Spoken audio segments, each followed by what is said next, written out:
Okay, today is May 30th, I think, if I'm in the right day. And this is Chris Payton, and I'm here today with Ginny Mancini. And we're checking to see if the sound works before we go ahead and record an interview relating to Johnny Mercer.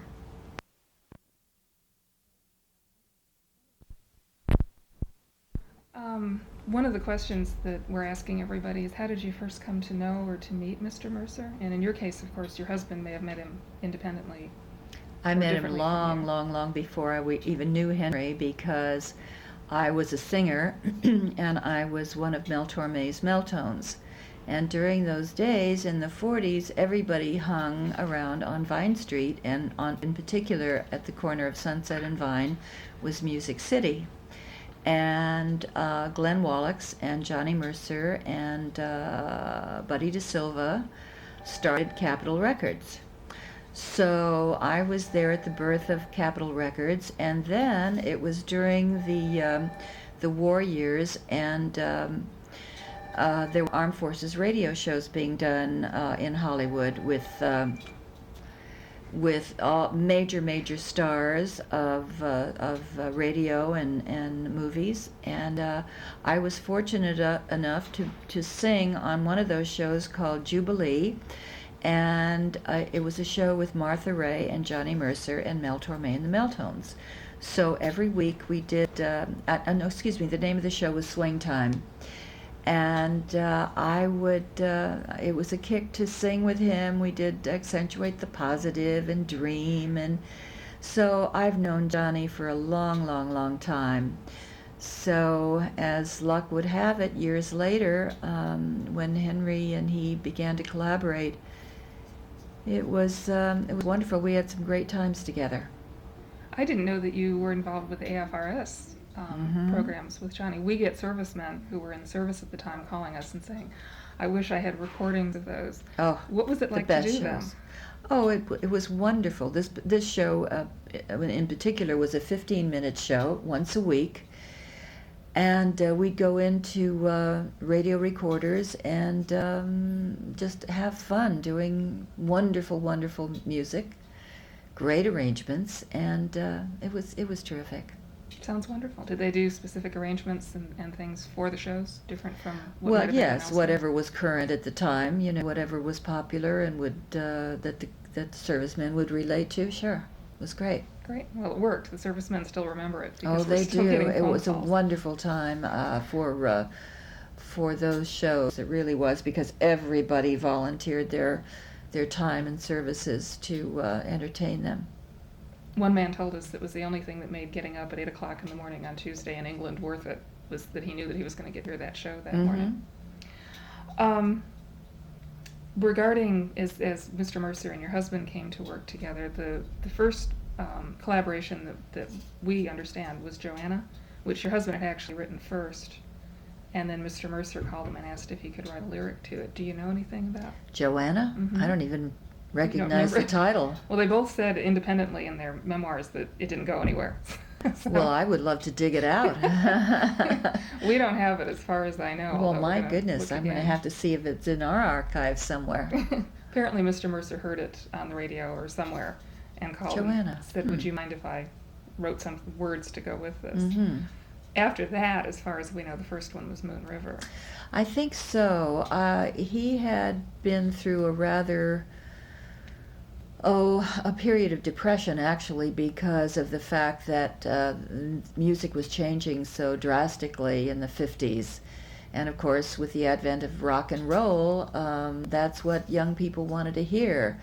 So the poet that he was, the demand for that kind of lyric, just wasn't there. Mhm. So when the Breakfast at Tiffany's came along, and there was a need for a certain haunting song that would depict Holly Golightly as a little girl from a small town who's trying to be very sophisticated in big bad New York City, there had to be a happy medium that would work for this young woman, and the melody came after a while to Henry, And John certainly put a wonderful lyric to it. I believe that it was Johnny who really had the title Moon River. Mm-hmm. Yeah, we understand they sort of fooled around with different titles before Yes. settling on that one. And there's a river in Savannah that was later renamed Moon River. Oh, great. Right, and now people think that he lived on Moon River, and that's why the title came to him. So it's Well, every the story's getting a little twisted. Yes, I have a little house at Malibu, and whenever there's a full moon, and that moon is shining down on the Pacific Ocean, to me it's Moon River. Such a beautiful song. We understand from a couple sources that your husband, I guess early in his working relationship with Mr. Mercer, called him to check on a lyric, and reportedly said he found out you don't do that with Johnny Mercer. Do you know anything about that? No. Okay. They then worked together for about 10 years, off and on. Yes, they did. I believe the next thing was Days of Wine and Roses. And I remember Henry coming home from Paramount Studios the day that they demoed it for Blake Edwards and Jack Lemmon. And it was on the sound stage at Paramount Studios.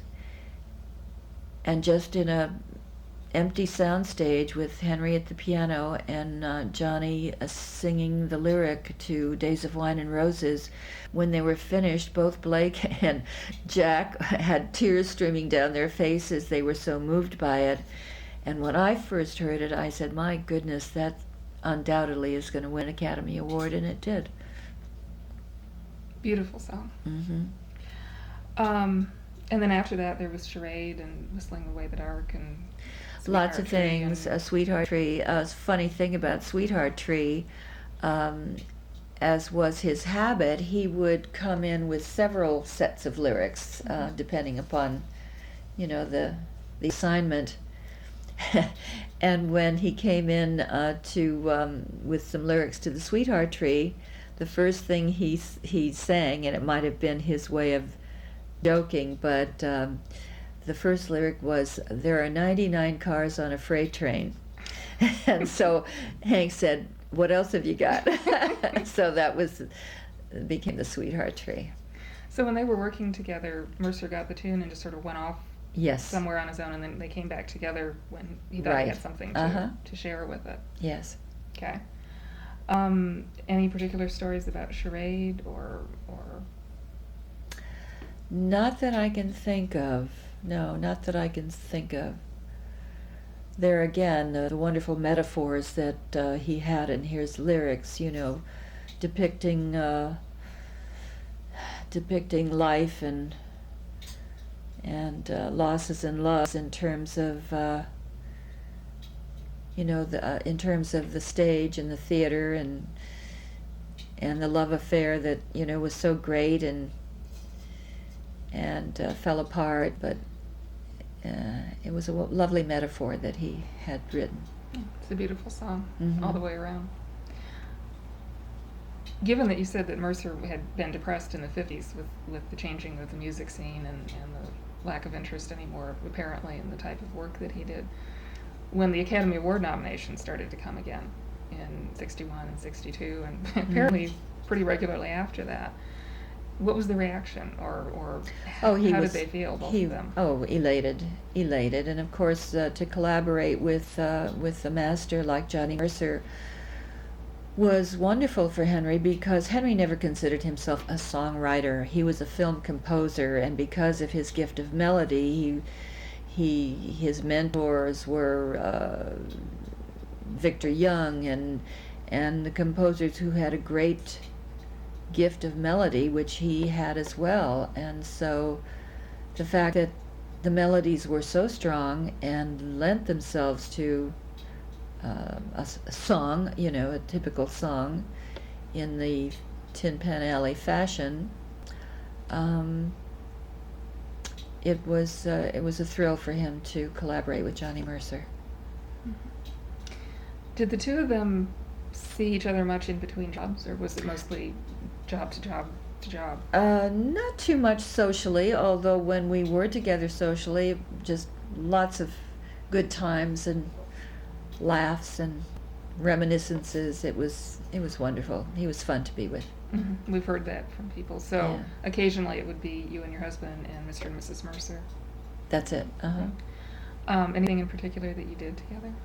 Or places to go? Or No, I can remember they came to our Malibu home on many occasions for a relaxing, casual dinner. Mm-hmm. But that was about the extent of it. Mm-hmm. What was Mrs. Mercer like? I didn't spend a lot of time with Ginger. She was very soft-spoken, so I remember having to really strain to hear her when she spoke. She kind of just sat back and let John have the glory. Mm-hmm. We found something in going through Mr. Mercer's ASCAP list. Somebody years ago printed out a microfilm, a list of things that he had on his list. And we were stunned. He's got down there for incidental music to the Pink Panther. Do you know anything about that? We've been trying to figure out what. Incidental music to the Pink Panther. Gosh. There were lots of wonderful themes in the Pink Panther.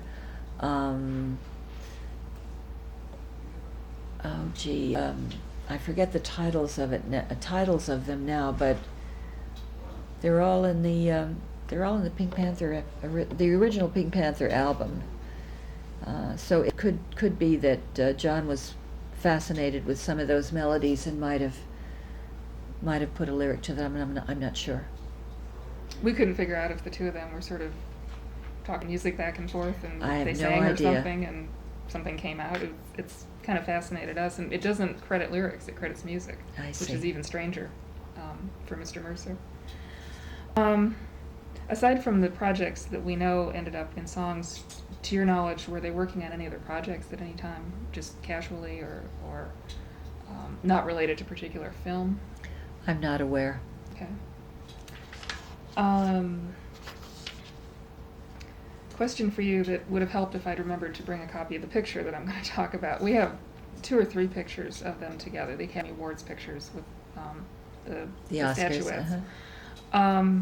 One that we have is the 2 of them standing side by side, and our copy says nothing about who took it or where it was taken, and they both kind of have their arms crossed, and they're looking at something, and there are 2 shots taken just a few seconds apart, as near as we can tell. They look relaxed. They look happy. It's the most beautiful picture of both of them that we have. Does that ring any bells? No, I have one on the piano that I think is the best one of the both of them. I don't know if you could be referring to that one, but you're welcome to take a look at it. on the way out. Okay. I think that pretty well wraps it up. That's what we were about to ask. Well, good. I'm Thank you so happy much. to have been part of it. Thank you for your time. Certainly.